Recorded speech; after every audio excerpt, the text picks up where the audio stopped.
The 200 years between 300 and 500 AD were some of the most horrifying times in European history.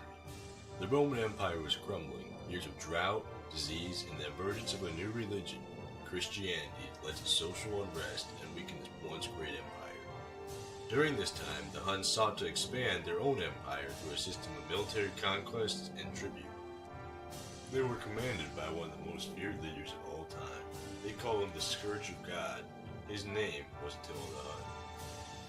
Little was known about Attila's origins.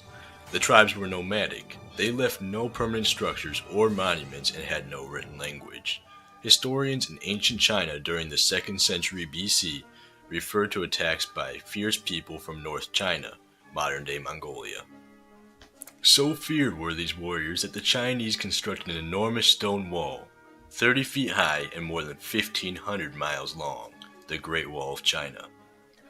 The Huns were thought to have come from flat plains known as the steppes and lived in structures called yurts.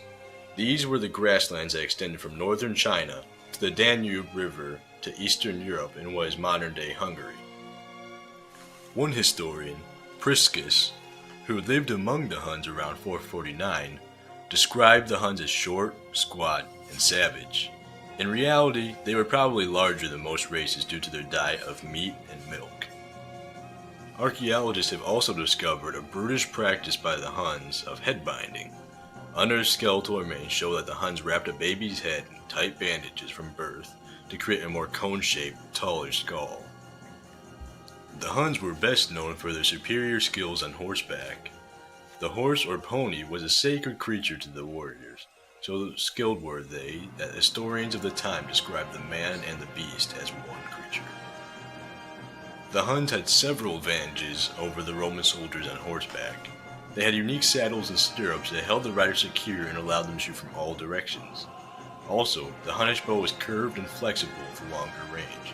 They could kill an enemy from 1,000 feet. In 434 AD, Attila served as co-king alongside his brother Bleda. In 435, Bleda agreed to the Treaty of Margus, which stated that Rome would continue to pay the tribute promised to the previous Hun king in exchange for peace. Not wishing to engage in a war with the Huns, the Romans hired them as mercenaries. In 437 BC, the Huns attacked the city of Burgundia. 20,000 citizens died and was obviously an act of ethnic cleansing. The Huns' methods were savage.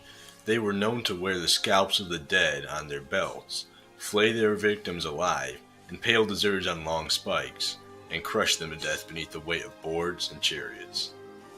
Driven by his success, Attila next set his sights on Constantinople.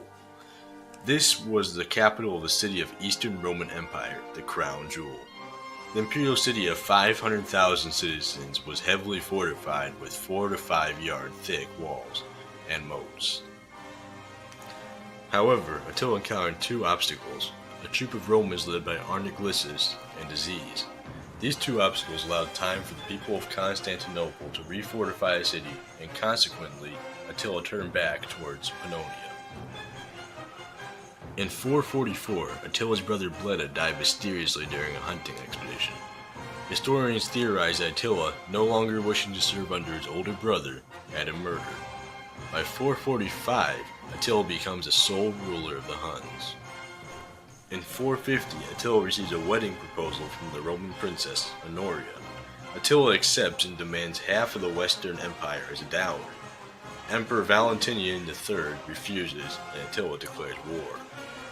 From 450 to 451, Attila conquers much of Gaul and destroys cities in modern-day Austria, Germany, Belgium, and France.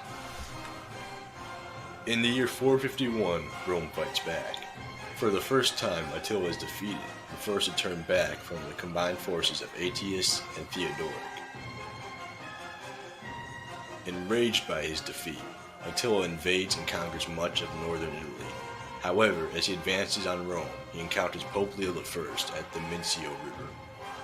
Legend has it that he, although not a Christian, sees the form of St. Peter and Paul standing on either side of the Pope, threatening his immediate death if he should disobey the Pope. Attila decides to turn back. In the year 453, Attila is 47 years old. He has 18 wives and over 50 children. He decides to take another wife, an 18-year-old named Idilco. On the morning after his wedding night, attendants feared something is wrong, break into his bedroom, and find Attila dead. Upon examination, they determined that a large blood vessel ruptured in his nose and he had suffocated on the blood in his sleep. In the end, historian Jordanes best sums up Attila the warrior king. He was a man born to the world to shake the nations, the scourge of all lands, who was in some way terrified all mankind by dreadful rumors noised about concerning him. He was indeed a lover of war.